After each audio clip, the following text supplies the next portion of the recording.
Yes, hello everybody. My name is John, the host of the SNL Stats podcast, and I am back with you this week for a very special show. Last week, if you didn't check it out, Sammy K took the keys to the DeLorean and went on a journey with our superfans, Bill Kenny, Andrew Haskell, and newcomer Casey Killingsworth.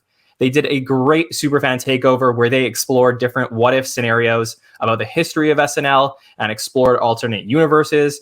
You know, like where Lorne doesn't leave in 1980 or where Lorne hires Jordan Peele to play Obama. There were a lot of really interesting scenarios they discussed, and it was great. And they did some SNL trivia. So if you haven't checked out last week's show, make sure to do so. And make sure to subscribe and follow SNL Stats to never miss an episode. Turning to this week, the Jordan Peele playing Obama thing is actually very relevant for this show because where we are right here, a day a lot of you have been waiting for, Inauguration Day for the Biden administration in the United States. We're heading right towards it, and we were recording this a few days before the inauguration, but I thought it was a great idea for some off-season content to do a little bit of a primer about the history of SNL presidents. So before I set the podium, let me introduce my guest. He is the host of the That Week in SNL podcast and an expert in all things vintage SNL. Andrew Dick, how are you? I'm doing fine. Sure, expert in all things SNL. Still a little bit baffled why you wanted me to come here and talk politics, because I think on the podcast I say over and over it's one of my least favorite parts of the show. So that is exactly why I wanted you on here, to be honest with you, because that's how a lot of people feel about SNL. I remember having a conversation with somebody who was unaffiliated with our podcast, and I told him I host an SNL podcast called SNL Stats, and he was like, why do they even do politics on SNL anymore? Like, I don't understand it. Like, if I had to give advice to SNL, it would just be cut out the politics. And I was like, well, you would be cutting out really like the heart of the show, which is, in its early infancy was this counterculture, go against, say bad things about the president and do things that were, dangerous, I guess that's what I would say. And I think that to take that away from the show, even if the show has basically neutered that themselves sometimes, that would be, taking away one of the core aspects of what makes SNL. Yeah, it is fascinating because, host That Week in SNL. And I think one of the most fun things about going back to vintage SNL is just seeing what they're doing with what's happening during that week or that month or whatever. And that includes the political material. But it's always like Weekend Update and the cold opens. I mean, they're always the things that they're a drudge to go through because either it's just lost to time on what's going on, what they're commenting on that in that specific week. You might even know the broad strokes of what is going on, but maybe specifically what happened that week, you're like, I don't remember that. And it's always baffling to me because I guess we're pretty much going to be talking about cold opens here. And I always find it strange that for a show that leans so hard into that, it's the cold open and the political material is almost one of the last things the show knocks together. And that's always baffled me because, I think they feel very strongly about it. And you see it all the time. Oh, man, what's SNL going to do to comment on this? But usually they're knocking it up like Friday night, Saturday morning. These are things that, barely make it through the night. It's mostly like the Trump stuff and from the past couple of years, the political commentary barely holds up the day afterwards in a way. Yeah, so. It's so true. And, the fact that SNL sometimes leaves that stuff for the last minute, has a lot to do with a couple things. Like, one is, do they have a voice for the current president or the future president? Have they figured out what that thing is that they want to cover? And sometimes I don't think that they know what that is. It came to them much easier when, during the Jim Downey era, where they had political writers who kind of had that, that was their passion. That's what they wanted to do. They wanted to cover that stuff. And I don't know that they have that as much now. And also the news cycle moves so much quicker than it did, back in the 70s and 80s, where now, things happen every single day and you have nightly talk shows that cover this stuff already. So it's not as relevant for SNL to cover. Yeah. And as you mentioned, like not having a Jim Downey or an Al Franken over the last decade or so has really just damned the show to pick people that I don't think their heart is in writing this political material. Or you got somebody like, Colin Jost and Michael Che, who are doing a political cold open and also doing Weekend Update, where I feel like a lot of times they save the best stuff for that. Yeah. Like they got to, like, there's two, they got to comment on the same thing twice. And I feel like they usually just leave the better jokes for Weekend Update to begin with. So always a very tricky thing to talk about. And yeah, usually one of my least favorite parts of the show. For sure. And that's what, that's what it makes it exciting for me to see what we can get out of this episode today, because I want to explain to the audience exactly what we're going to be doing here. And I know that a lot of our listeners, especially ones that are coming to us from your podcast, are SNL experts and really know everything there is to know about the history of political impressions on SNL. But we do also have some listeners who haven't gone back to watch older episodes, may not remember everything. So all I ask is that you bear with us a little bit. We're going to talk through each administration. We're not going to be covering, like what happened in the world during the Reagan administration and stuff like that. That's for political podcasts. What we want to talk about today is, how did SNL cover the president at the time? What did they do well? What didn't they do well? Did they learn from their mistakes as they moved on? And as SNL changed, how did they cover, the different administrations? So, I just want to say that off the top. And then I also want to say, we're going to, miss details on stuff. So, don't kill us over it. We're just going to talk through things, the best that Andrew and I can. And, I encourage you, if you think of other things afterwards that we didn't get to or interesting things we didn't talk about, let us know, comment on the YouTube page, write to us on Twitter, whatever it is, whether it's Andrew or I, because, this is for fun and we're just going to see what we can do as we move towards inauguration. Yeah. Saying all that, let's start with, the beginning of Saturday Night Live. Show comes on in 1975 and, it's in a really interesting time in the world because the main thing that's happening outside of SNL politically is, there's this whole Nixon and Watergate thing where, Nixon, gets removed from office and President Ford comes in, and really SNL is one of the first shows that, Andrew and I were talking pre-show about, this countercultural, I don't even know how to pronounce the word. How do I say that? Countercultural? Yeah, countercultural experience for all of the cast members who just want to kind of like rebel and show, that they can go against, politics, and the writers, they want to write interesting content. So we see, a couple of impressions that are really pertinent to the show in the first few years, which is Dan Aykroyd playing Richard Nixon. Which we get, we kind of get that part way into season one. If you go back into the Peter Boyle episode, we have Aykroyd who's playing Nixon, like hidden in a mask, where he's in a talk show with Jane Curtin and he's like hiding, and he's talking about, like everyone knows that it's Nixon, but he's not saying it is. And then there's this very like famous Nixon sketch in the Madeline Kahn episode later in season one, where, you go into the final days of Nixon's administration. Oh, right. Yes. Yeah, that one I do remember. So let's start there. Let's start with like the first president that was, prior to the show. How did you think, that SNL tackled this? Because this was like really, Watergate was like the talk as SNL kind of came onto the air, and there was, this president who was kind of seen as like a little bit of an evil guy, and then they put Dan Aykroyd in this position to cover him. Well, you bring it up and we're off to a rousing start, because I'd kind of forgotten about that, to be honest. I definitely remember the one from the Madeline Kahn. And I think it helps. I mean, from the beginning, you do have Al Franken in the building and you have Michael O'Donoghue, and they're just ready to rip everyone a new one. So I think that helps from the get-go, just scathing satire on this dude. And, for SNL and television, I'm sure this is the first time anybody has been this nasty to the president, at least televised. Like, I'm sure in the National Lampoon book, magazine, you'd probably get a lot of that.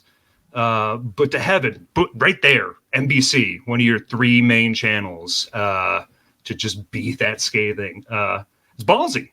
Yeah, and you can't really talk about how they covered Nixon without talking about how they covered Ford, because they're simultaneously playing these impressions. You have Chevy Chase playing Gerald Ford, you have Dan Aykroyd playing Richard Nixon, and they do really different things with these two impressions. Like the Nixon one is like, the take on it is basically, and this is basically the feeling of the country at the time, is that Nixon did a bad thing, and they kind of go into his mindset in the different sketches about what really happened on the tapes and what really happened in the final days, and you see what's happening in Nixon's head. And then they take this other turn with Ford, where Chevy comes in, and it's really in the fourth episode of the show where Chevy comes in for the first time, the Candace Bergen episode. And the first thing you see is, Chevy like banging his head on the podium and playing him like an absolute oaf. And that's their take. And it's very clear, it's almost jarring to me, Andrew, when you watch these impressions of Ford and Nixon back then, because it's so obvious to the audience what the take is on these two presidents. It's that, Ford is dumb and falls everywhere and is an oaf, and Nixon is like this evil man. But we don't get those same things like now. We don't see what SNL's take is on the presidents, but it's so obvious back then. Yeah, true. I mean, my biggest thing with, with the Trump stuff was that it was so muddled, coming from his, the character is sometimes aware, not aware, just coming from all angles. And yeah, I always wanted to look this up and still never have, because it was such a touchstone for comedy and Gerald Ford. What was the bungle that he did? I feel like I don't think this man just tripped everywhere, but I do think there was a time where he kind of stumbled over something and everybody was like, that's it. We're taking that, and that is you. Yeah, and that's what I think that SNL did so brilliantly. And I would say, I don't think that there was anything. I think that it just really was maybe he did bumble, maybe he mumbled his words once, maybe he almost fell somewhere, and they just took it and ran with it. And it's so interesting, and you'll see this later when we talk about, George H.W. Bush or George Bush. But this is, one of the impressions that SNL basically shapes the country's mindset on what this person is actually like when they're not necessarily that person. Like Gerald Ford, if you go back and watch his speeches, was not somebody who just randomly fell off the podium, but everybody, was waiting for that moment in real life when you see Chevy do it 16 times between, 1975 and then comes back and does it until 85. Well, it's interesting because the whole Ford thing is just, it's not even an impression. It's just an extension of what they were doing with Chevy at that time anyway. Because we were slowly building up the idea that the show will open with Chevy doing a pratfall. So, I mean, again, somewhere Ford must have tripped over his own shoes or something. And SNL was like, that's it, Chevy, that's how you're going to open up the show this time. With your pratfall, you're going to be Ford doing it. And it's not an impression. It's just vaudevillian physical gags. And not even really much of a satire on the president. It's just goofy humor. Even when they get to the debate sketch, it's more just him bumbling, falling over, pouring a pitcher of water and then drinking from the pitcher, setting the pitcher, the pitcher falls off and then he falls over. It's just all physical gags. So it's always interesting to see that was their first true take on the sitting president, and it almost has nothing to do with the man and his politics. Yeah, let me give you this hot take, and maybe it's not a hot take, so I apologize, but let me know what you think about this take. I think that if SNL, and they didn't do this for the first three shows, like I said, the first real political impression that you get of Ford is in episode number 4 of season 1. But if they don't cover the president, if they go no politics, season 1, I don't think the show is still around.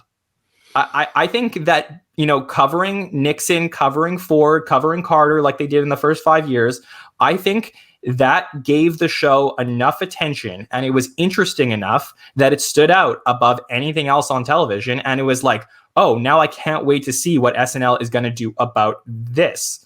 And I don't think that, the show continues eventually. I know that we have this, we're going to talk about it, but we have the situation where the producers of the show change, and it's been talked about a million times what happens between 80 and 85 where they don't want to cover politics. But really, when I'm talking about the essence of the show, I wonder if they just decided, hey, this is going to be a full-on variety show. We're not going to cover the president because we don't want to do that. If the show is even still alive today. Right. Well, that is an interesting thought.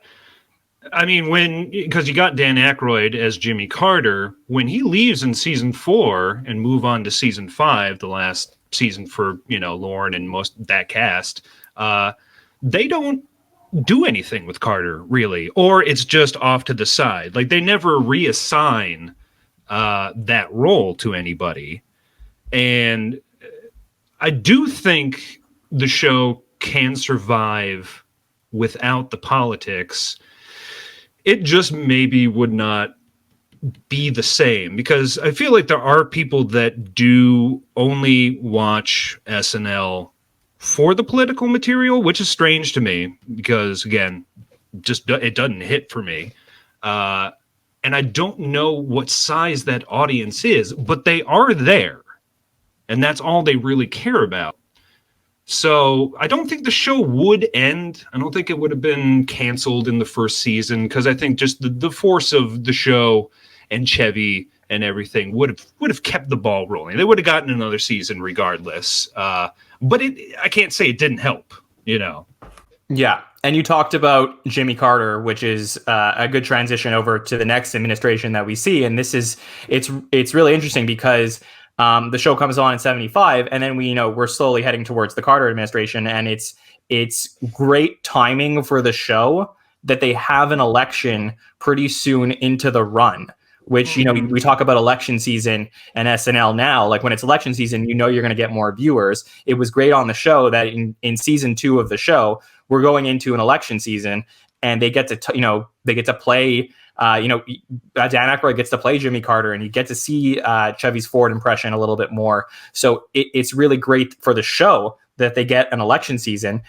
But like you said, the thing about Jimmy Carter, if you had to look at the SNL Hall of Presidents, Dan Aykroyd plays Jimmy Carter and plays him about, I think it's 28 times between 76 and 79. But if I asked you, hey, what's the thing about Jimmy Carter that you remember from SNL? Tell me what that thing is. Well, what I think about when I think about Dan doing the Jimmy Carter is how at least the first handful of the times that they did it, they just let Dan keep his mustache. Like, it's just like, it doesn't even look like it's just Dan's got the mustache and everything. It's like, well, Jimmy Carter doesn't have that. But it is nice that the show was able to transition over from Chevy just kind of doing his Chevy thing into Dan, who is just a perfectionist in his impressions. So it's a very dead-on impersonation of Carter in Dan's own way.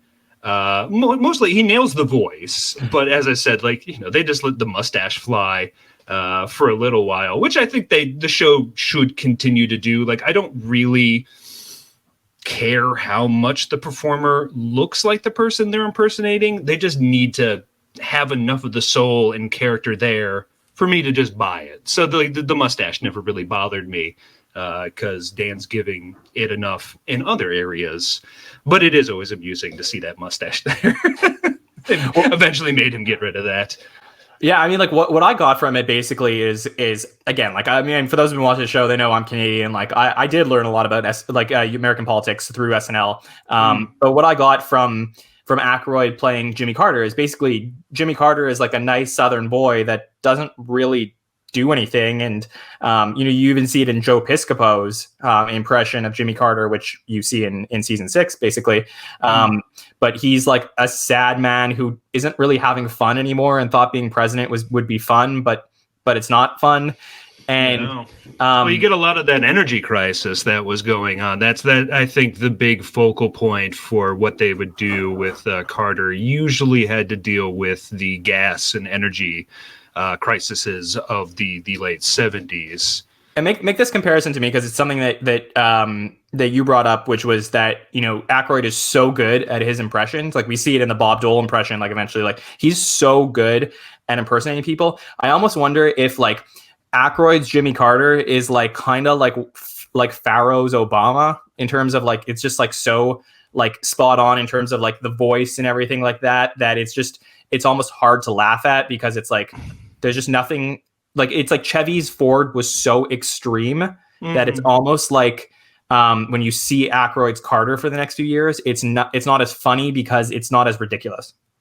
Yeah, well, it makes it, you need to lean on the writing more, which, you know, again, for many years you had either Michael O'Donoghue or Al Franken there, so it was still saying something, but there is something forgettable about the performance, even though it is a fairly dead-on impersonation. It doesn't have that special sauce to really have that memorable character. Like you can't, it's SNL. You're gonna have to make like a character out of it, for it to truly be fun. So when it's just kind of dead on, you really need to lean on the writing.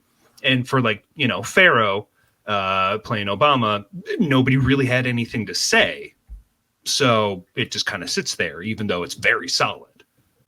Yeah, I'm with you. And also, you know, like I think it's a sign of, you know, the lasting effect of one of these presidential impressions is the fact that Aykroyd plays Jimmy Carter until 1979. And I know he doesn't come back to the show for a long time, but, you know, even, you know, as of this recording, you know, Jimmy Carter is still with us.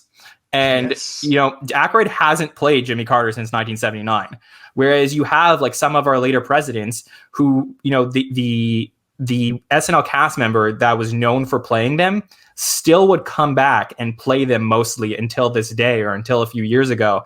And we don't have that in the Jimmy Carter administration. So I think that's probably a sign that the Aykroyd's impression for people in the 70s who loved SNL, you know, Dan Aykroyd was Jimmy Carter. But for people, younger people, if you said who played Jimmy Carter on SNL, I don't know that people would think about Dan Aykroyd. Yeah, and I just don't think Dan had that passion for that impersonation. Like, you had Dana come back multiple times as Bush, and I think he really enjoyed doing that character. I don't think the political stuff was ever anything Dan was hugely thrilled about. I think he, you know, more wanted to focus on the weird Dan Aykroyd stuff. So yeah, and even more so, you had Gerald Ford appear on SNL in the first season. Mostly, you know, due to the fact that Chevy's playing Ford. And then you have, you know, George H.W. Bush appear on SNL with Dana Carvey. You know, when Dana Carvey comes back to host, you know, there's George H.W. Bush right there, but you never like have that thing with Jimmy Carter. So I guess, you know, like we'll move on from there, but I just don't think, you know, if we're talking about the standout for the first few seasons, I'm always going to think about, you know, how they covered Nixon because of what was happening right at the start of SNL, and how they covered Ford because that was such an integral impression to the beginnings of the show. But the Carter stuff never really hit the way that I think SNL would have loved it to. Yeah.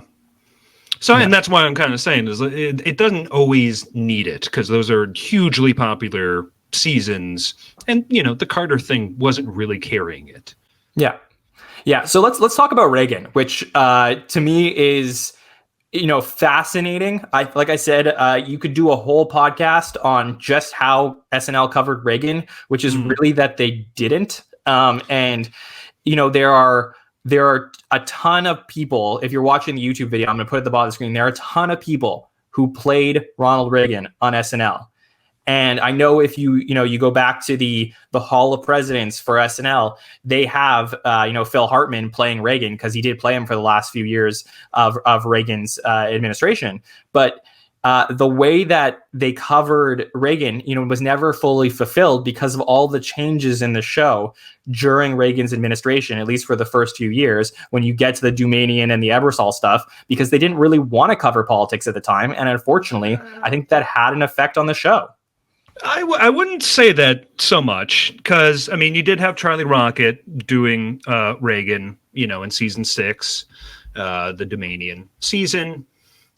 They did do it a handful of times. There's 13 episodes or 12 episodes that she produced, and I would say half of them probably have Reagan in there somehow. Maybe not always Charlie playing Reagan. It's scathing. It is angry. Early 80s SNL is impressively salty and angry. And so maybe, you know, it's not going to be Reagan, but, sketches about the moral majority, stuff like that. Really what kind of holds it back. And I will defend Charlie Rocket on the show. He has his place, but his place was never Reagan. It's one of the worst impersonations the show's ever had, sadly. He just never found it.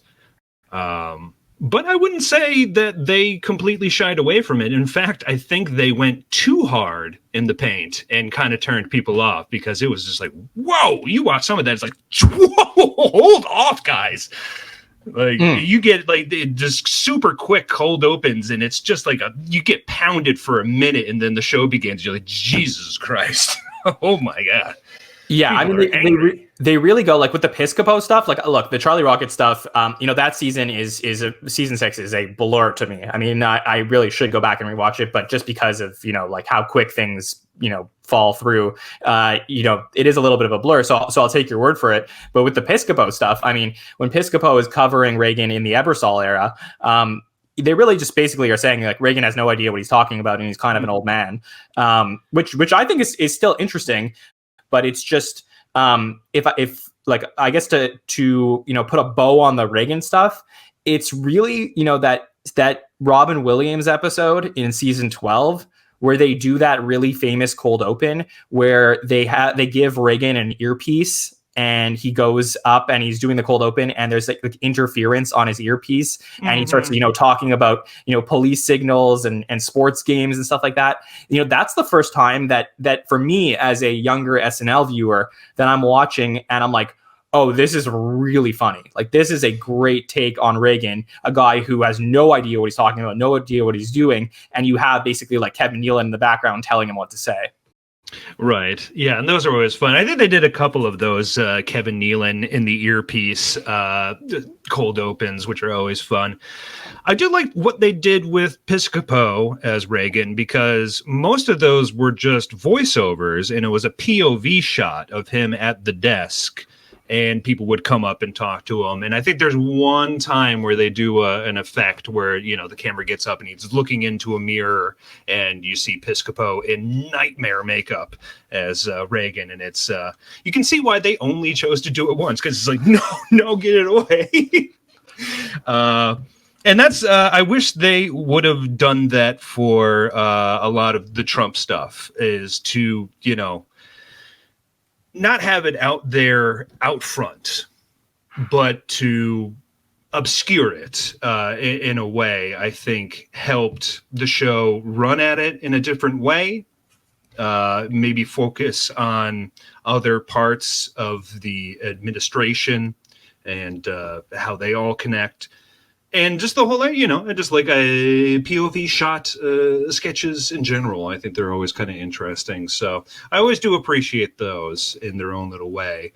But yeah, as you say, Ebersol was more focused on kind of getting away from that a little bit. I don't think he really saw the need for it as much as, say, Lord Michaels. Yeah, and I think that there's a lot of comparisons you could actually make from the Reagan administration to the Trump administration, especially in terms of outside of the show. You have people who are, former actors or involved in media and then end up becoming the president. And I think you're totally right that there was certain elements of the way that Piscopo played Reagan where you see, his POV and kind of get into his mindset about things. And I think that the best way that SNL did that, if you go into the early Phil Hartman Reagan stuff, they basically made a little bit of a heel turn where it's like that Reagan plays this, old man that doesn't know what he's doing, but secretly he knows exactly what he's doing. Oh yeah, mastermind. It's a classic sketch. And that is brilliant. That's the stuff that's like, in my opinion, like it kind of lines up with the history of SNL, where it's like the show is back to where it was. And you kind of see it also in the way that they end up playing Reagan at the time, which is now they have a take on this guy that he's like this secret evil genius. And I find that stuff absolutely fascinating to look at, because you can almost see the development of SNL in the political impressions.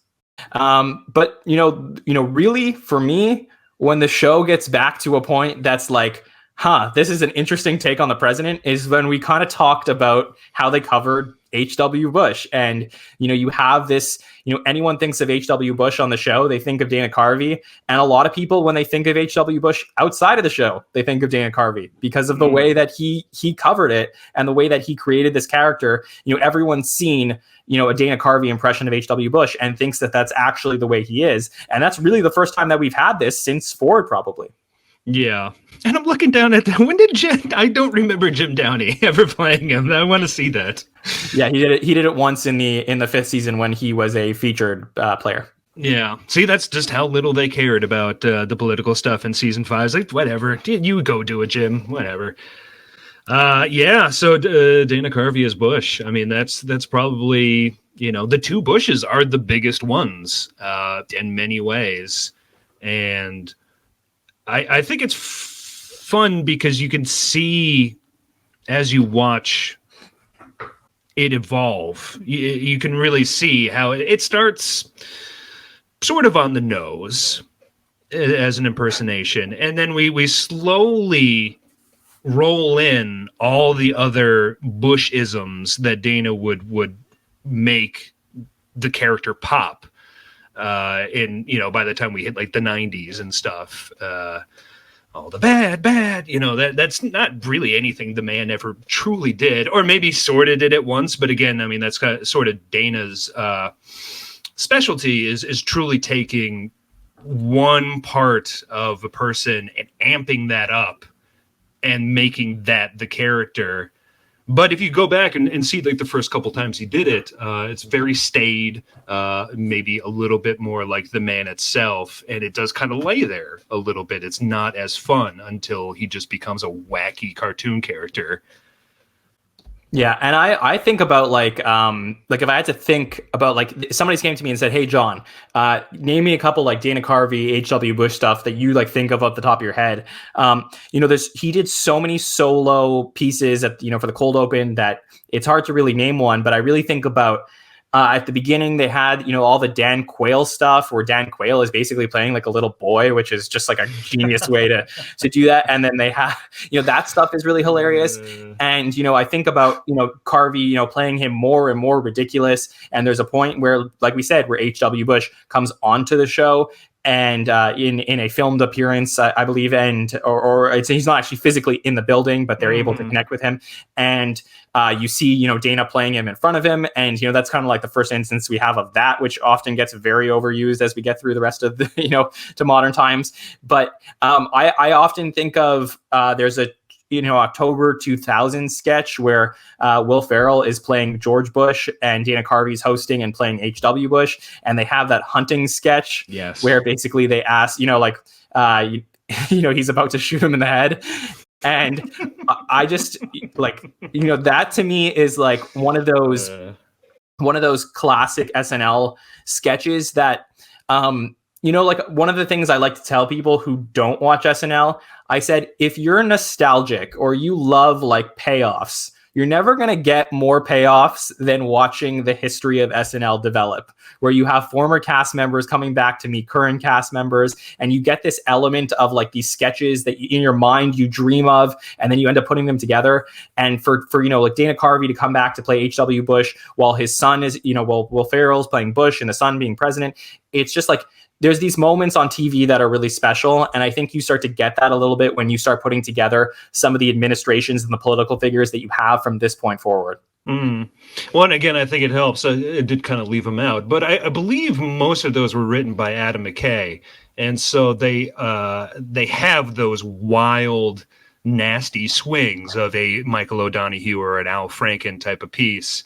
And that's what makes them so memorable because, you do get the two of them, but then he's going to take them out to the woods and put them down. It's so great. That's what makes it sing, It's always, you always got to, SNL, it's a harmony between the performances and the writing. And if one doesn't hold up to the other, you are kind of left with nothing in a way. Yeah, and it's just there's plenty of the Carvey Bush cold opens, but they become a wash. For sure. A lot of them are completely just, topic of the week and, Carvey playing Bush, but it's not. And like in retrospect, they're not that interesting.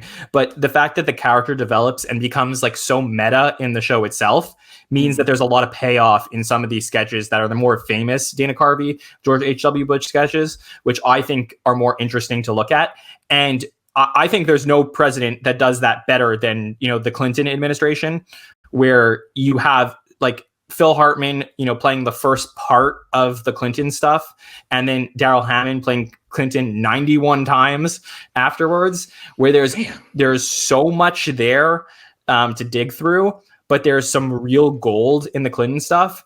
And, look, if you haven't gone back and you haven't watched, 90s SNL or whatever, go back, season 18, episode 8, the Tom Arnold show. Go watch the McDonald's sketch where Phil Hartman, walks into McDonald's playing Bill Clinton, and you have I think it's Kevin Nealon who's playing Secret Service and turns to him and says like, I don't think your wife's gonna like this, and he says, well, there's a lot of things we're not going to tell my wife and or tell the first lady. And it's, this is before all the Lewinsky stuff and before all this stuff happens in real life, but it's such a classic, precursor to what we're about to see for, the next 10 years of the show, that I just think there's just so much gold to mine here in the Clinton impressions. Yeah, and I mean, the whole infidelity stuff was already there from the beginning, when he was running for president. That's why you get jokes like that. And it is kind of weird to go back to the earlier stuff before the whole Lewinsky trial and all that, because they do kind of focus on him being like a food monster, which I think is a strange way to run at the president. But that does seem to, specifically in that McDonald's sketch, he's going around talking to everybody and like, oh, can I have some of your fries? And that's kind of the comedic heft of it, which always struck me as a little odd. But, it's Phil Hartman. He carries it every single time, so can't get too mad at it. Yeah. Here's an interesting, we talked like what if scenarios in the previous podcast, or superfans did, but Daryl Hammond, like I said, plays Clinton 91 times between 1995 and 2019. If Phil Hartman is still with us, do you think he ever plays Bill Clinton on the show again? Interesting. Yeah, I would say probably, because, right before Phil had passed, he had hosted the show twice after he left. So I'm sure, yeah, he most definitely would have been a person they brought back multiple times. Hard to say if they would always give him the Clinton thing, because I think Hammond hit the ground running pretty hard with the whole Clinton role, to the fact where I think a lot of people did forget that Hartman did play Clinton, a handful of times beforehand. I think Daryl kind of really took that as his own and played him 91 times. My God, it's crazy, wild. Yeah, I believe it's the most times anyone's ever played anyone on the show. It's really crazy. But like, look, there's so many things that happen across the Clinton administration. Obviously, we're not going to cover the Hillary stuff because she was not elected. But there's just so much play off the different people who played Hillary over the years, whether it's, the Jan Hooks stuff or the Amy Poehler stuff. There's just so much to mine there. And, we could do, like I said, a whole podcast on the Clinton impression. But I just think it is such an excellent impression, both by Hartman and by Hammond, that there's a lot of stuff that I encourage you to go back to check out. But let's talk a little bit, George W. Bush, which we covered when we talked about, his father. And, this is a really interesting impression for modern times, because you have, the clear and obvious, kind of like the Chevy Chase thing with Ford, and kind of like the Dana Carvey thing with HW, where you have a very clear take on what George W. Bush is with Will Ferrell when he starts playing him in 99. It's just that Bush is dumb. And that's it. And it's funny because Will Ferrell is hilarious and everybody loves Will. And just for Will to be able to play a guy dumb, it just works. And, there's just so many famous things that you see with the strategery and the 2000 election and all that stuff, all the Bush and Gore and Hammond playing Gore, like all that stuff is great. What people don't realize about that is that Will Ferrell left the show like a year or a year and a half into the Bush administration. Mm-hmm. And, you have to wonder if he had stayed on the, he had been on the show for, I guess, 7 years at that point. But you have to wonder if he had stayed on to play Bush, much further into the administration, what that impression could have been and what sketches we could have gotten from that administration. Yeah, possibly. I mean, I think the fact that it did go through a round table of a couple people trying to do Bush was interesting and made them attempt to tackle the character, the person in different ways. Because I feel like if we did have Farrell continue to play the role, I'm not sure it had other places to go. In many ways, it ended just at the right time for him. And I always find it interesting, the whole commentary about,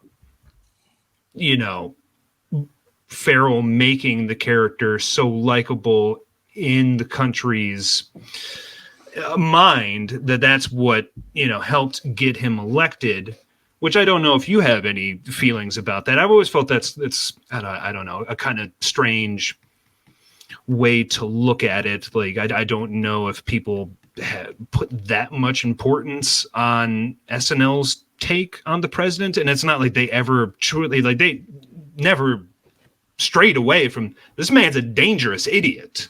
That was always the take. It was just everybody loved Will Ferrell and they liked this performance. But I don't think that actually ended up with votes. So I don't know how you feel about that, but I've heard that said multiple times. This is how I feel. I feel that people became more interested in politics because Will Ferrell played Bush. Does that mean that they went out and decided to vote when they weren't going to vote before? I don't know. Did people vote for Bush specifically because they wanted Will Ferrell to stay on SNL longer and play Bush? Well, look how that turned out. He only stayed for another year. So I don't know. I think there's, causation. Well, I don't know what the term is, but I apologize if I messed this up. But I don't know that causation is really correlation, like or vice versa, whatever that is. Counterculturalism. Yes, exactly. I don't know if I think that it certainly had. I think there are people that became more interested in politics because of SNL. You can carry that through the entire history of the show. I think there's people that became not as much interested in politics because of the history of SNL. But I just think that I don't think that this swung the election as close as it was. I think that's like a big claim to say that was the reason. Yeah. And it does bother me over the years where, and it bit him in the ass eventually, where SNL, like before the election is even done, they would just call it. I think they did that with, like Bob Dole and stuff. Like, it's over. It's over, bud. Well, they did that with Trump too. They did that. Yes, with that's what I'm saying. Is the Trump stuff now is like they did that multiple times, and it looks like clown shoes now. Because no, you were so wrong, and that kind of the privilege or the fact that the show thinks it has that much sway and could say that it really bothers me many times when they do that, when they just forecast this just being a done deal. Always bothers me because they do that multiple times throughout the years. And let's put a pin in that, because I do want to talk about that when it comes to the Trump stuff, because that is really a historical moment on the show that we're not really able to see in its proper perspective now in 2021. But I think in 2031 we're going to be talking about what happened in 2016 with SNL in a different light a little bit, because we're further away from the seriousness of everything that's going on. But let's move on to Obama, and then when we get to the Trump stuff, we'll cover it in. Yeah, go ahead. Oh, I just want to say, past Farrell, I think it mostly went to Will Forte for a couple years, and even though Will Forte, said he didn't want to do it, didn't like doing it, I will give him credit for taking an already very established character in person and do his own take on it that is unique in and of itself, while still remaining very visibly, Bush. Like, you can tell it's still Bush, but it's a different Bush. And I always give him props for really, doing that, having a different run at it. But then looking at the scroll here, like it's always memory wiped that Sudeikis also played Bush for a number of years. I always forget that every single time I see an episode where that happens. It's like, no, my brain refuses to accept that this happened. I always forget this. It is very weird. Yeah, so I agree with you. I'll compliment anything Forte does. Ultimately, I think the show just wanted another Will to play Bush, and that was why they went that way. So, let's move on to the Obama stuff, which to me is a whole lot of nothing. Not to be too harsh, but basically Armisen plays him as a really quiet, cool guy, and I think the same way that you have, Hillary to play off of for all the Clinton stuff. You have this whole Obama-Hillary rivalry at the beginning of the Obama administration that they use, like the polar stuff for. That is kind of interesting. I always like the compliment. Like, I find the Rock Obama stuff is the best take that SNL ever had on Obama, which is this guy who's just like trying to keep it all together and can't. And I thought that's where they were going with Biden as well. Really, for me, it's Armisen playing 4 years of Obama being a cool guy, and then Farrow playing 4 years of Obama like straight. It's just, he has the cadence down, he has everything, but it's just, there's just like not a lot there. Yeah, and well, I mean, with Fred in the role, I mean, there's always that conversation of the ethnic oopsie-doo of it all, where it's just like, well, I know Fred's a mix of many things, but very strange to see what still basically equates to blackface in 2012 on the show. It's just like, boo, guys, come on. And when Jay Farrow is there still, like, it takes, like, they hire Jay, and then it's still like 2 years, I think, before they even start using him in the role. And I think that whole era of the show is fairly fascinating because you have these cold opens still written by Jim Downey, who's not in the office. Like, he's just in his, cabin in the woods, wherever Downey is up there in upstate New York or whatever, just faxing in these sketches. And I'm not even sure, like, what the stage directions are. It's like, there's only a handful of people ever who can get over Jim Downey's very, very dry scripts. Usually only the man himself can truly sell it. Only the best person who can sell Downey's material is Downey. And there's other people that can do it as well. I think Sudeikis had a good run of it, as well as Biden. I think he's able to cue into what is supposed to be there, but I don't think Armisen ever had it, so you just get these very long 4, 5, 6 minute things just behind a desk, just almost probably dry reading these just rambling cold opens that seems so disconnected from the show. It's just not what the show is doing politically. Like, you watch the Seth Meyers updates, and they're just kind of goofy, not even really truly political in and of themselves there. And it's very strange. It's a very strange era. And I'm glad they finally got away from Downey, but I don't think their replacements ever really truly worked out either. The show is really at a loss for somebody with a good way to make political satire in a sketch context. It's an excellent point. And, you kind of got me thinking about, the Fred era with Obama and going back into the history of SNL political impressions. I wonder if, we talked about the meta of SNL.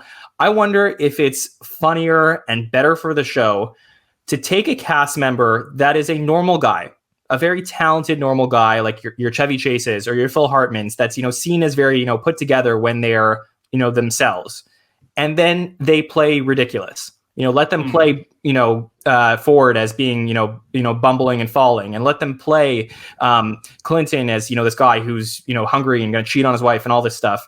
But then when you take a Fred Armisen, who is weird, he is just like a weird dude, and to play him straight, I don't think that's funny. Like, I think that's where they went wrong. Is like, it's so much better to go the opposite way. Is like take the normal person and play them ridiculous instead of taking the ridiculous person and playing them normal. Oh, and it's so bizarre. You watch Armisen in his first year or so, like, he's got it, and then he reaches a point where, you know, he's like, he doesn't really have it, and then he finds it. He finds the character, and then it seems like he just kind of gives up. Like, by the end, he's not even, it doesn't even seem like he's trying to do the voice or the cadence anymore. Like, it just seems like he's just like, I gotta do this, I guess. And you never really want that. I mean, you at least want some level of passion behind the performance from the performer.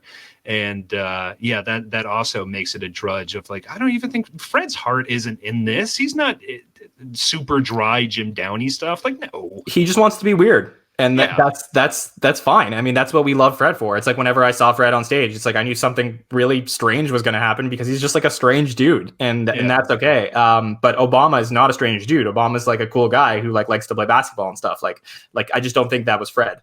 So I do think that, like, look, if you're looking, my one of my favorite eras of SNL, and the era that I had, you know, during my high school cast and all this stuff, is the, you know, like that first Obama administration. You know, like I was in high school basically between 2005 and 2010. So you really get like those later years. And, you know, it's kind of okay for me because if you don't love politics and you don't love SNL and stuff, if you can look past, you know, the Fred Obama stuff, like there's a lot of great stuff in those eras, or in that era. There's a lot of great episodes, a lot of great seasons and stuff like that. But then, you know, when we get to 2016 and we get to the lead up to that election, holy shit, does the show completely change course? And we're going to talk about the Trump stuff. And I know this is like, you know, people don't want to hear it a little bit, so we'll keep it kind of tame. But, you know, we covered it a little bit. We talked about it. Trump has been covered on SNL, you know, all the way back since 1988. I mean, this is a guy who was a billionaire in New York City. He was invited to the show as a guest in the past. He hosted the show twice, as everybody knows. He was a friend of the show to a lot of people. And even while he was the host of The Apprentice, you have a lot of, you know, pretty funny Daryl Hammond sketches where he's playing Trump before he enters the political realm. But then, go ahead. Yeah. Well, and I think it's interesting because that Apprentice era is, you know, actually, let me rewind that. 80s, Phil Hartman as Trump. It is obvious the show hates this man. Every single time that character that you know, Trump pops up, it is just to tear him down as much as they can. Fast forward to 2000s, Trump's in the NBC workings apprentice. You know, I think he even had his own, you know, audience seat. Like, I think he liked coming to the show so much that they had a seat set out for him. There's one time, I don't even remember what episode it is, where, you know, just between commercial, pan of the audience, and who do you see? There's Trump in the audience, just random episode. And it's much more just, you know, look at this goober. Like, oh, he's a big goober with the steaks, and like, bah, Trump. And it's very kid gloves. Like, they're just kind of not even really doing much with it. But just like, hey, he's kind of a buffoon, but he's a benign buffoon. And that's always a bit strange to return to, like the whole, like, you know, commercial parodies with him and stuff where he's like doing ad reads and stuff. I don't know. It's very tricky. There's a lot of weird stuff, but yeah, I mean, look, I mean, I grew up on reality TV. I thought it was funny at the time. I know a lot of people don't love that particular era, like the early 2000s, like Tina Fey era, which is totally fair. But I do think that there is some interesting stuff there. It's just that, you know, once, Trump runs for president, obviously, the show makes I don't know what you want to call it, but a pretty interesting decision to have him host in the run up to the election, which was, in the past, in the history of SNL, it's not uncommon for SNL to invite political figures, who are in the running to come onto the show as a special guest or a weekend update feature, whatever it is. But then the campaign has ended. Right. There's also that, Gore, Steve Forbes. This is afterwards when they hosted. But so I mean, he hosts the show, and it's a very weird decision, and basically things kind of take off after that point. The interesting part of this, if you kind of like take away all the emotion that people are feeling now about everything, is that the cast at the time, even until now, is not the right cast to have someone like Donald Trump host with. Like, this is a cast that is very clear about their political opinions themselves. They write sketches with the tone of their own political opinions. And that's not something that you saw in like the history of the show. Like, imagine, if Trump's around in the 70s and you have the original cast, or you have maybe in the late 80s cast, like some of those like golden casts that we had in the history of the show. I don't know if there's as much animosity from the cast towards that decision and towards, what's happening in the country. And I see what we have over the last few years is just like an ultimate like conflict of interest in the show as to how to handle what's happening. Yeah, and I think, in previous eras, you could be sort of not terribly into politics, not really stake your claim as much.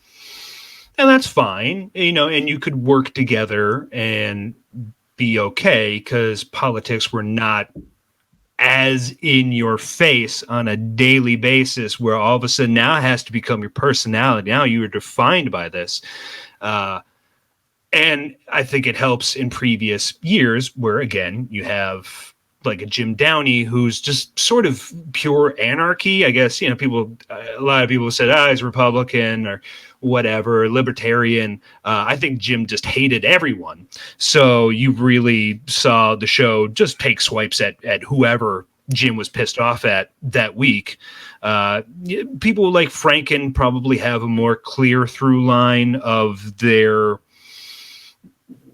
feelings throughout the years. You can go back to a season 1 Franken sketch and go, this guy's viewpoints have never changed. And I feel that the show more staking its claim as a more democratic leaning show is fine. I don't think you need to shy away from how you lean. I mean, I don't think anybody ever really confused the show as, leaning Republican for large amounts of it, even though they didn't go as hard. But you do need to attack both sides, which I feel the show has not done as much over the last couple of years, and that's more of its failing is not hitting both sides as much anymore. And I think that also annoys people, the both sidesing of it. But I think you do need to do that, because I think there's clowns on every side and satire to be made all the time, and just not about Trump. It doesn't have to be just about Trump or this line of thinking.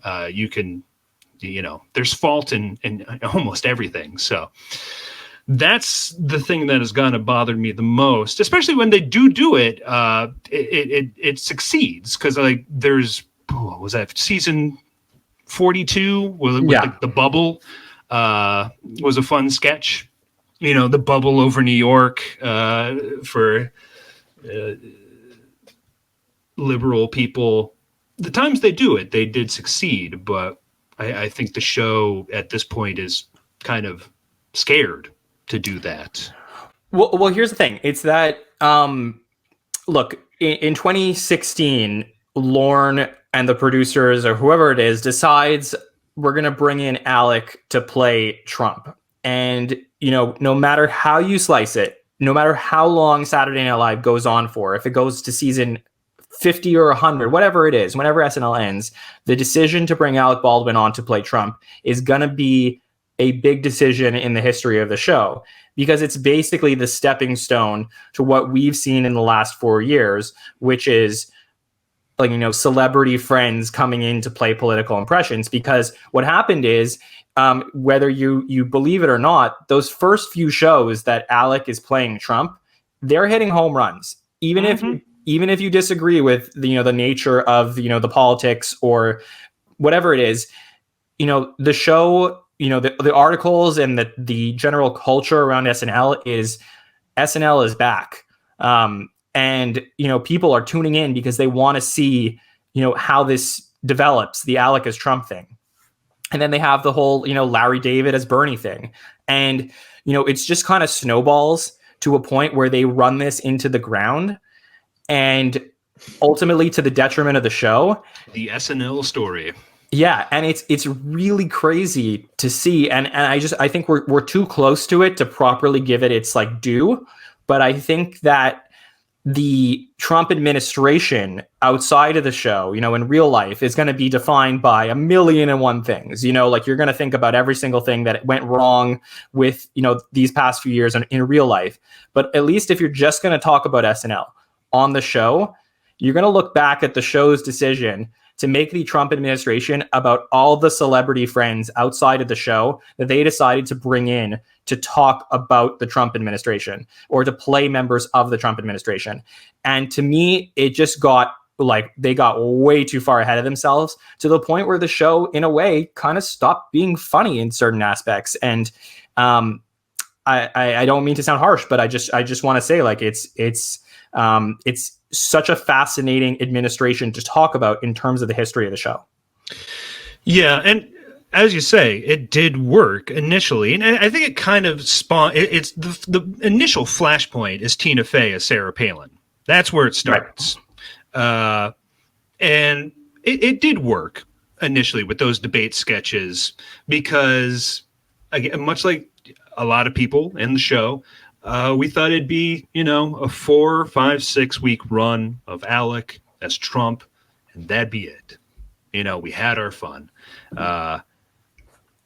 And I always thought that it was going to bite him in the ass. The decision to stick with Alec for all 4 years, because every single summer, Alec's like, I hate doing this. I don't want to do it.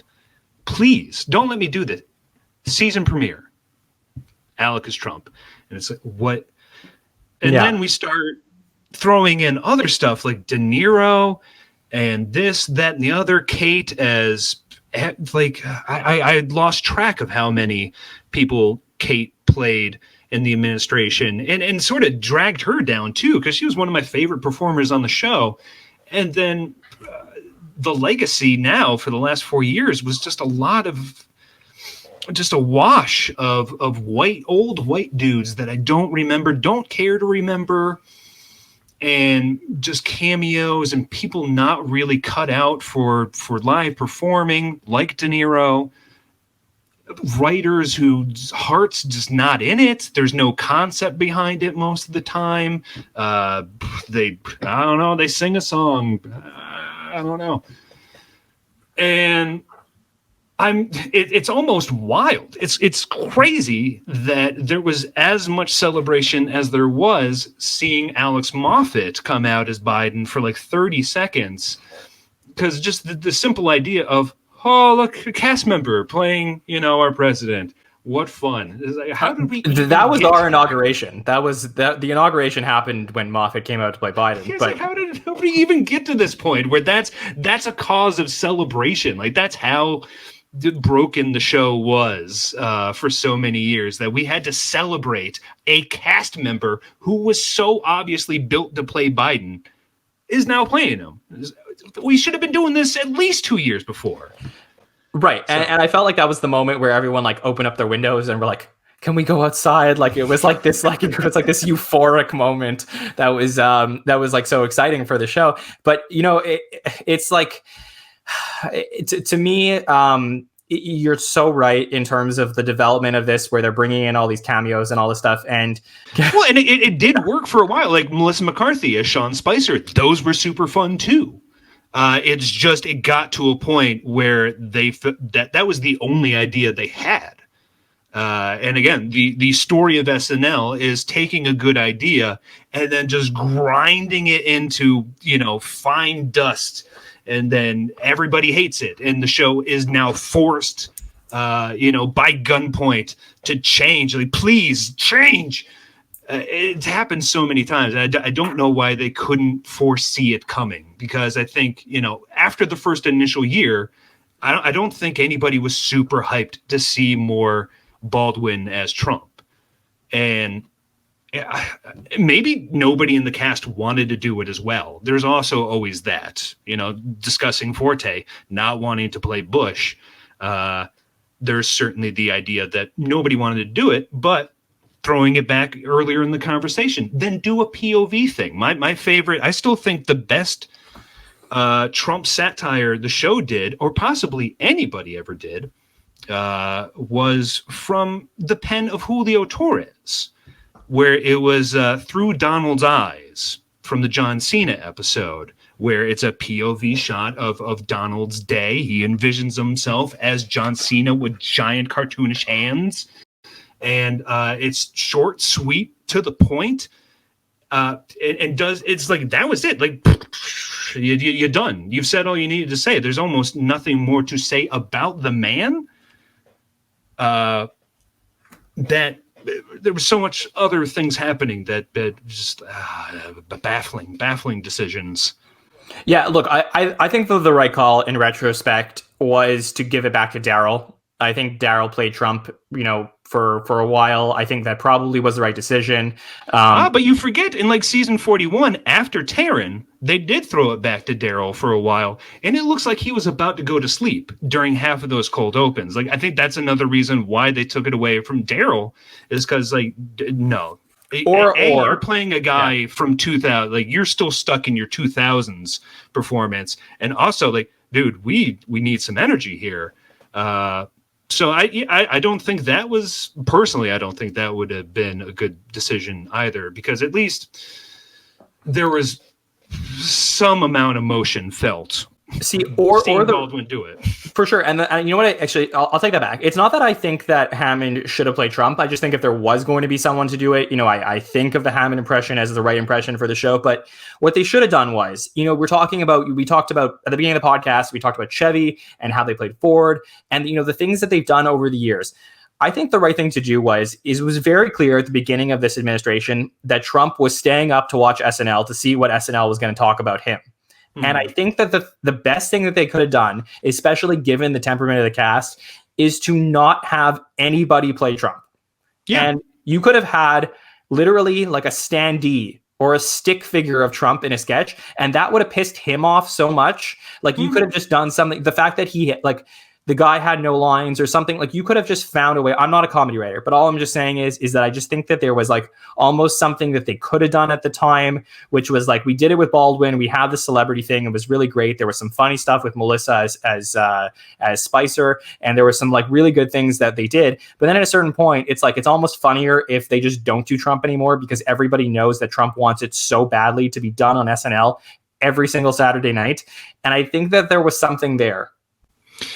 Yeah, I mean, I think I was definitely one of those people as well. Of just, you got to run at it a different way. Like this, we can't do this for 4 years or 3 more years or whatever. They had to hit reset on it fairly quickly, and they never did. It was just keep on chugging along with this, I guess. And it, it's hard to say if it helped the show, because I mean, like that episode he hosted got big ratings, and like season 40, you had like the Bill Hader episode, which was like, I think still the lowest rated episode the show's ever gotten. Season 41, you bring in the Trump, and then by season 42, they're doing the best ratings they've done in the multiple decades. So the gambit worked, which is infuriating to me, because it was, but it worked. And then they just kind of dropped the ball because nobody had a good idea. They had to keep on doing it every week, and nobody had a good idea for it. And I think it got a lot of people hate watching the show, focusing on that specific part of the show. You know, again, bringing back the people that just watch it for the politics. You had those people now in the conversation. It's like, well, guys, I mean, there's like, 50 other minutes of content there that you could be watching that is, hit or miss, but they're still doing a lot of solid stuff.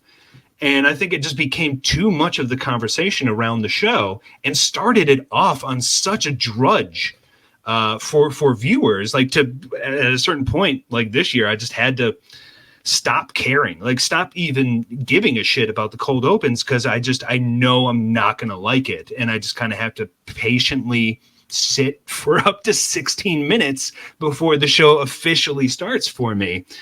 And I can't think that it didn't help the show. Really, you got more people hate watching it. You got that commentary coming in. It's dragging people down.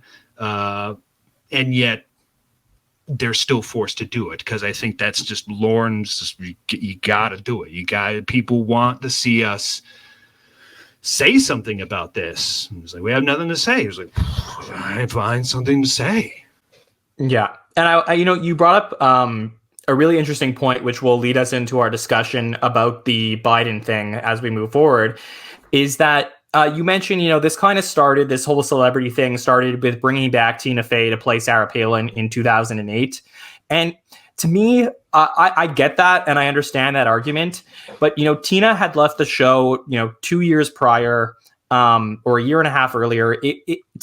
She's still, part of the family. And I know that Alec is, the person who's hosted the show the most. But there is something to me a little bit different about bringing back a cast member from the previous cast or the cast before that to come and play a character. Like when they brought back Jan Hooks to play Hillary Clinton after she left the show, like, I don't have problems with stuff like this. It's not like, oh, you have to give it to somebody in the current cast, which is why I don't have a problem if they would have gone back to Sudeikis for Biden.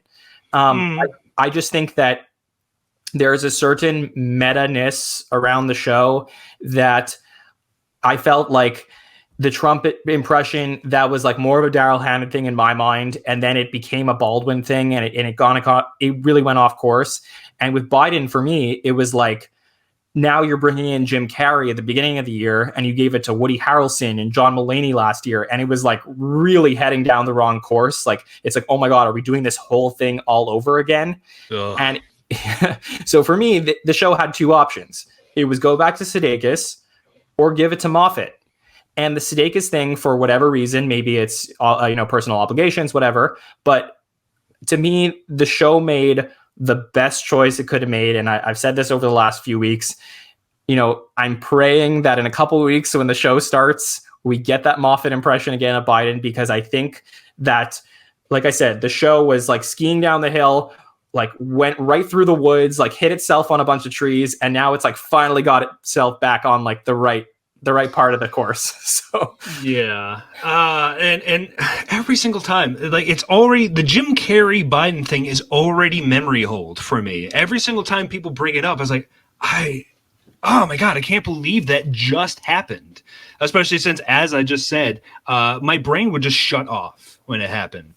And to think that we had that time with Woody Harrelson or Mulaney or Jim Carrey, when it could have been Moffat already working on this character, getting through those initial first early sketches, figuring out the character. Now we've had like 30 seconds of them, and we're going to be coming back, and it's going to be right after the inauguration, and it's like all eyes on this performance now. And so that's so rough for the man, because we've had all this time. We could have been working on it, getting it going, leaning into finding out all the right beats to hit that Moffat can hit with this. And now it's going to be, now they got to work it out on the fly. And, that's rough. Yeah, and this is what I'll say. I know a lot of crazy stuff has already happened at the start of 2021. There's a lot of things going on in the world, and people have the right to be what's been happening? and people have the right to be upset. We're not talking politics here, but what I would say is like, look, there's going to be a big change in the world. That's why we're doing this podcast. There's going to be a big change in a few days. It changes the way decisions are made. And the hope is that 2021 is going to be a good year as we move forward and it becomes more positive for people. And I think that's where the show is too. I think that the show is ready to, move on from the last few years and to do some really fun things. I'm so interested to see where this Moffat-Biden impression is going to go. And I guess that's, kind of where I want to close the end of our discussion on is like, based on all the impressions we've spoken about, from Nixon and Ford all the way to Clinton and the Bushes and everything like that, how are we going to go about this Moffat-Biden impression? If you're running the show or you're a writer and you're working with him, is it that Moffat's going to have to find his own take on Joe Biden and then become, that version of Biden like we've seen in previous presidents? Or is it one of those things where he becomes a little bit of a background character like we saw in the Obama administration and the show just goes back to being, a funny show that doesn't necessarily have to be about politics all the time? So if you had a choice and a little bit of an effect on the show, where would you recommend that they go? I mean, it all depends on how this year shakes out, but certainly I would love for them to, especially after the last 4 years, let's let the politics take a back seat. Let's just get back to being funny again. Like, just hell, let's see a cold open that has nothing to do with politics. And I feel like the show has gotten away from any idea of like what a cold open for a show should do, which is just be quick, provide some energy, say that live from New York, and boom, we're going. It's to provide some pace to get into the show. And that's like more than anything. That's why those like 16-minute cold opens, pissed me off so much. Is like, this is so far from what this part of the show, in theory, should be doing. I have faith that Moffat will have some take on it. I don't know what it's going to be because like Sudeikis was just basically, kind of Uncle Creepy. Jim Carrey's was some sort of finger gun aviator glass man. I don't know. We never found it with Carrey. But I think Moffat is talented enough that he can find his own way into it. Will they have somebody writing that stuff that can come up to his level? I don't know. I still think the show, they need to find that person. They need to find a writer who that is their interest. Like Colin Jost, I mean, he's just he likes goofy words and shit. Like, this is not a man who's built for political commentary. He's built for writing ex-porn star sketches. Like that's that's where he shines. So the show needs to find that. It is very, very important that they need to do it, and it's very baffling to me that they haven't, because again, the show puts such importance on that, but also just throws in people unwilling to do it, unprepared to do it, not enough time, all this, and says, go. But it's one of the most important parts of the show. So find somebody whose passion is this, and we will be in a better place. But also just do it when something needs to be said. You have a concept. Don't just do a dry podium, direct to the camera. Here's some of the things that happened this week. We have some tepid jokes. Have a concept. Concepts. That's, talking about all this and how little so many of these things hold up. You can go back and watch a Chevy as Ford cold open and laugh because it's just couched in physical humor. Or I just rewatched it the other day, the Woody Harrelson episode from season 40. That was one of my favorite cold opens. It's Jay Farrow as Obama, Taron as Mitch McConnell. midterm elections just happened, and it's just couched in the idea of these two getting drunker over the course of the night, having a conversation. And so it's not even so much couched in what happened that week. It's just a funny idea of what happens when these two are now 11 drinks in at midnight, and it holds up that way because there is something more than just regurgitating what happened that week. There's it's a sketch show. There's got to be a concept there, I feel. I couldn't agree more. And I think that you made such a good point, and it's something I hadn't really thought about. But because I know you have a tendency to look, I look at the cast, I analyze the cast, I do stats on the cast, and I know that the writers are just as much part of the show, but I don't that's not always where my mind goes at first. And you're so right that, let's spend the second half of 46 trying to figure out what we can do with Alex Moffat as Biden. And if it's not there, don't give it up. I think that they need to spend the summer looking for writers to come in for 47 to nail down what it is they want to do with that impression, if that's the case. And, give the fans of SNL, especially in the superfan community, give us a little bit of credit that we're going to give you back the time and space to figure this out. This isn't something that needs to be done by February or March or May. Like it could be done, by December.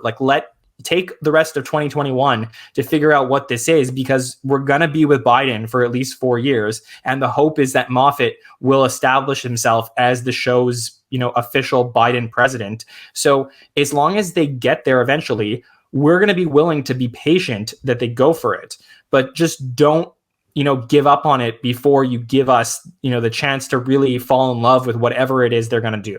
Yeah. But also I do need to feel that the show is searching for that. Yeah. Because it like we just discussed, it felt like the last couple of years, they just gave up and said, this is it. This is it. And, I think it is going to be maybe a little bit rough. Hopefully, my hope is that we hit the ground running with Moffat as Biden. And, we've had over a month to at least be thinking about it to a certain degree. I don't know, where everybody is in the country right now, but, certainly I'm sure Moffat himself has been thinking about what the take is. And, I'm there for it. We're all going to be there for it. We're all super excited again. Everybody's excited for it. So just give it the time to breathe, for sure. But if it's not working, don't then throw it to a celebrity cameo or something. Start feeling around for other writers to have their take on it, and see what happens there. So. Yeah. But, it's hard to say even what the show is doing with its writers and cast right now anyway, because so many people are presumably, on their last chunk of time on the show. So who knows? Really? Yeah. Well, I think we're headed towards a good place. Now that we went through all the administrations, like I said at the beginning of the show, to all of the people who are listening, we didn't get to cover every single little minute detail. I don't think you want us to, because I think if you're that interested, you'll go back and check it out. So, look, there's so many, we didn't even get to cover, there's a lot of really interesting, non-presidential political impressions over the years. But I know that, when I brought you in here, you said, why me? Why me? I don't love, SNL politics. But did you find this conversation at least interesting for yourself to kind of cover it from, a little bit of a step back? Yeah. I can't believe we made it to an hour 25. Honestly, I was very surprised. But, I always have something to say about SNL. So, And even if I'm not a political person, certainly have felt a lot of emotions about how the show has approached its political material over the years. So, I'm just hoping, the show can just attack more. I don't just want another 4 years of simply just Biden. There's other places to go than just the president. And I feel that's always the more interesting thing to do, because then you can get other cast members in there playing other people. And it just makes it you have more variety in what you can do. Because at a certain point, you know, there's only so much you can do with the character of Trump or Biden because the person doesn't move much. It's not a character that expands, has an arc mostly. So more variety is always what I'm hoping for from SNL. For sure. And also, like, with the new administration, you know, this is the opportunity to take your rookies and your sophomores, like take your Chloe Finemans, take your Dismukes, like take your Bowen Yangs, like take all these new people and find places for them to play characters in the administration. If you have takes on them, you know, these are the types of people. Like, don't just give them to, you know, the Cecilys and the Kates and like everybody who's on their way out. Like, give it to the people who are coming in that are going to be with the show for years to come, and that we can grow with these characters. And I think that, you know, we're always like saying like, oh yeah, what do we remember from the first or second season of X or Y? It's because you give these younger cast members these opportunities. Yeah, I feel the show always seems reticent to change because I don't think they have the faith in their audience that they should. Like, they feel like we're scared of change, when I feel like a lot of people are you know, demanding it. Like, please. So, yeah, I hope they just realize that we're all along for the ride. And as salty as I can be about this show, I'm always there every week, always hoping to have fun. And I'm not going to stop. So you just, you know, keep on trying. Keep on trying. Don't just land at one thing and go, that's it. You know, 4 years of this, fine. Just keep on going. I'm sure people have ideas. These are comedy writers. They're going to do it. Speaking of being there every week, what are you up to on That Week in SNL right now? We got more episodes coming up. Speaking of salty, we talked about the Charles Barkley episode from season 37 just recently. That turned out to be a surprisingly salty episode. Don't know what happened there. Coming up this week, we were actually able to get Arthur Meyer, who was a writer and sketch coordinator for Jimmy Fallon for a number of years. And we have him on. We're talking about the Elliot Gould episode from season 1, which is, I think, kind of where the show finally coalesces into, you know, what is recognizably SNL. And it's a fun episode. Just finished editing it, coming out this Friday. So, yeah. Okay.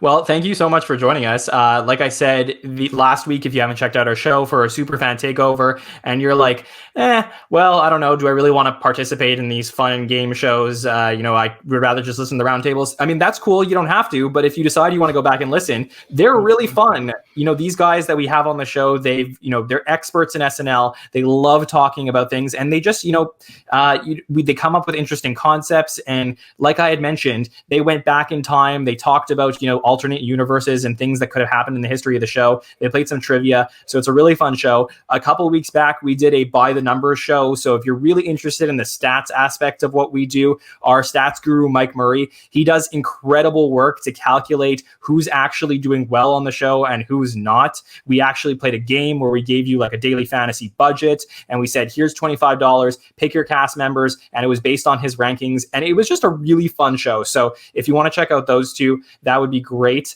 We have something fun coming up next week, and then we're back with our regular roundtables coming up in 2 weeks for the shows that we are going to be getting. I assume SNL will be announcing the episodes very soon, along with the hosts. So you guys are going to get to see that.